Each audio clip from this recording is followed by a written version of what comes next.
et qu'on puisse l'utiliser, quelles que soient les situations. Mais si on devait compter sur quelqu'un aujourd'hui, ça devait être sur le président de la République, Macky Sall, qui entame son dernier mandat, je l'ai dit tout à l'heure.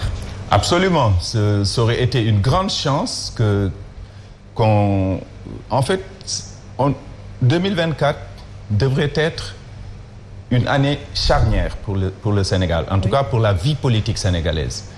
2024 devrait être l'année à laquelle un président de la République va organiser des élections auxquelles il ne va pas participer. Et donc, l'organiser de façon ouverte et transparente pour que la compétition se fasse de la façon la plus saine possible et que, au soir du dimanche de 2024, que les Sénégalais sachent qu'ils sont entrés dans une nouvelle république, dans une nouvelle ère. Oui, Abdoulaye. Un peu avant 2000, on annonçait un bug. On disait qu'en 2000, on vivrait un bug, en tout cas informatique. Mais si on ne fait pas attention au Sénégal, en 2024, le bug sera purement politique et strictement politique.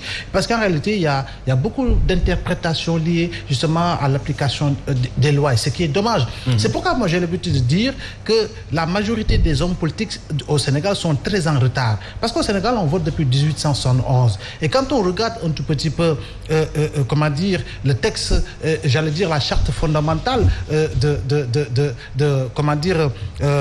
l'imam, ça va me revenir, le nom, je perds. Ok.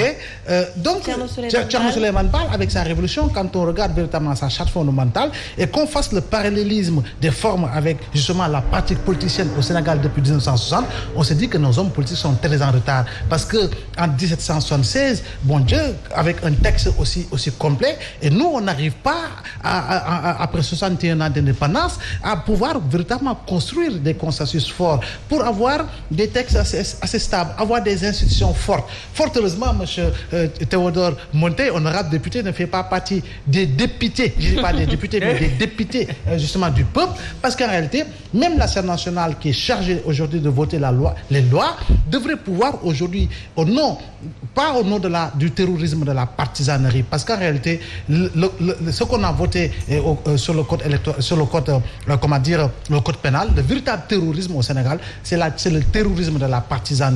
Oui. On ne devrait pas voter une loi parce qu'en réalité, on est du côté du président, parce qu'on est du côté du parti au pouvoir, parce qu'on est du côté de la coalition au pouvoir. On devrait voir effectivement, si je vote la loi, quelles pourraient être véritablement les causes et les conséquences justement de cette loi par rapport au peuple sénégalais. Et si on a cette démarche, je dis bien cette démarche, on pourrait aller dans le sens, comme vous l'avez si bien dit, oui, de voir en tout cas un code très fort.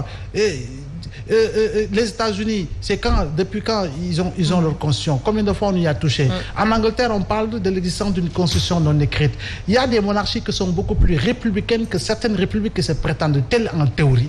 Donc nous, si véritablement nous sommes un pays où nous voulons une démocratie vivante, vivace, une démocratie qui pourrait être en tout cas continuer d'être une belle vitrine, comme cela a été le cas jusqu'au début des années 90, il faudra quand même que l'on revienne à une orthodoxie dans la construction des textes fondamentaux, et ce code électoral ne devrait pas véritablement être le code des désaccords profonds qui véritablement nous mènerait encore dans des situations que nous avons vécues il y a 10 ans, il y a 15 ans ou il y a 20 ans.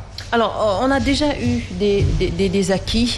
Ce qu'il nous faut aujourd'hui, c'est des textes forts, des institutions fortes pour une bonne démocratie. C'est important. Ouais.